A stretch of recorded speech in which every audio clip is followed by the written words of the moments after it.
This automobile belongs to Nick's grandfather. People may be well enough aware of tractors and cultivators, but the farm van is lesser known. This is where his dog lays down after rolling around atop a dead deer. And here is where he stores his knife after cutting open bags of chicken shit. It smells as if 100 pounds of Stilton were cooked in a rotted out pig sphincter.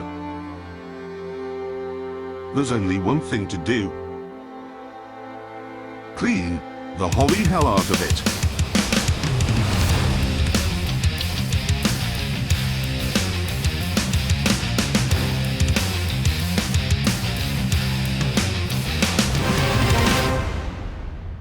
Hey everyone, Nick Griot from Griot's Garage, and today we're going to take you through how to clean an extremely dirty farm vehicle.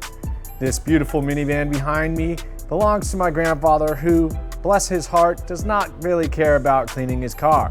He also loves to let his dirty farm dog jump in the back and bring whatever it may be with him, a rotting deer carcass, a ton of dirt, and general dog dirtiness. We brought it back down to do a detail, do some service for him, and we're just going to walk you through the process, but this is going to get a full surface wash, decontamination. We're going to leave ceramic washing coat on it. Then we're going to go inside and do our best to get rid of the stench, which is terrible. We're going to take you along with us. It should be fine. The results should be mouthwatering.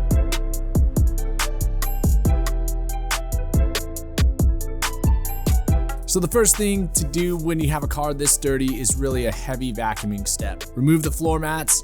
A silicone interior brush will really help you pull that pet hair out, making your vacuuming process a lot less frustrating.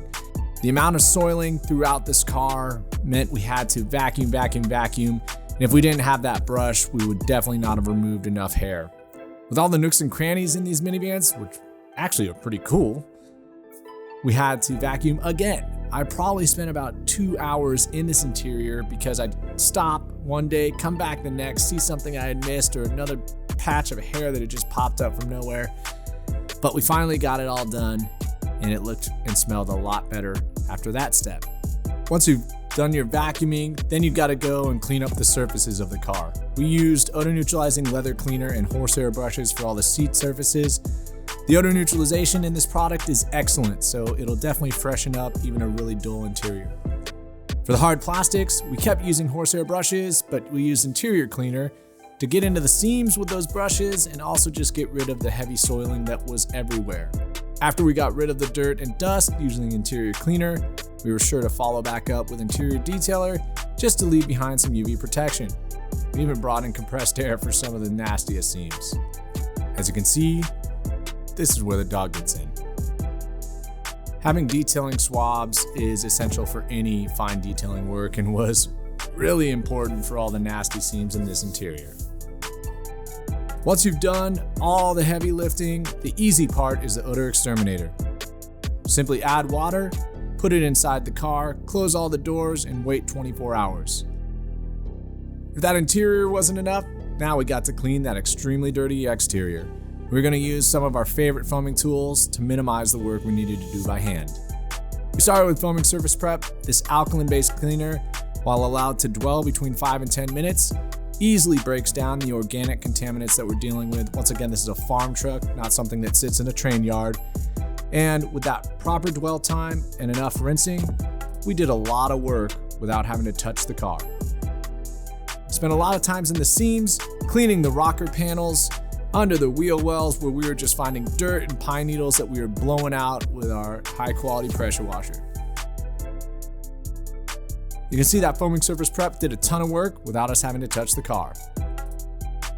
We decided to follow up with foaming surface wash as a way to not only have even more soaping dwelling time on the van, but we needed a lubricant for our actual mechanical washing process.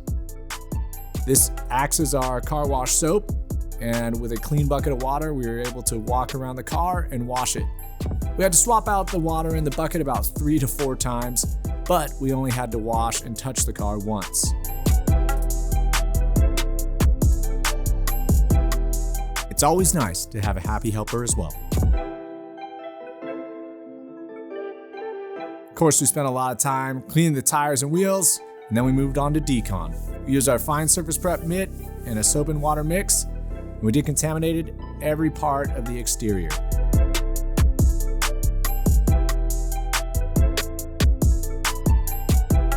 While the car is still wet, we mixed up some ceramic wash and coat using the proper dilution ratio for bucket washing. We simply went around the car touching every exterior surface. The nice part about this product is that you can use it on glass, exterior trim, paint, chrome, and wheels, and it instantaneously reacts and leaves behind durable ceramic protection. Lastly, we broke out the PFM towels for an extremely quick dry. So we finally finished up the extensive detail of my grandpa's van. It was a lot tougher than I think I would have imagined for something that's really just soiled. You know, this is a newer car, so we didn't have a lot of paint correction to handle, but we were dealing with odors and just a level of soiling and dirt and dust from it being, you know, a dirty farm truck, essentially. And so we had a lot of processes that we had to repeat, some redundancies in terms of paint decontamination, vacuuming, wiping up a surface, and then finding out a little nook and cranny that we had missed as we chased odors and scents. But I think we finally got this thing nice and clean. We've got some great ceramic protection on the exterior, and the interior is brand new, smells golden. This was a pretty satisfying job, just getting something that's so filthy and dirty and disgusting and really bringing it back to life, making it nice. And of course, odor elimination's a big deal. If you can get your car smelling right and looking right, it's really rewarding. So I hope you enjoyed the process. Thank you for watching, and as always, have fun in your garage.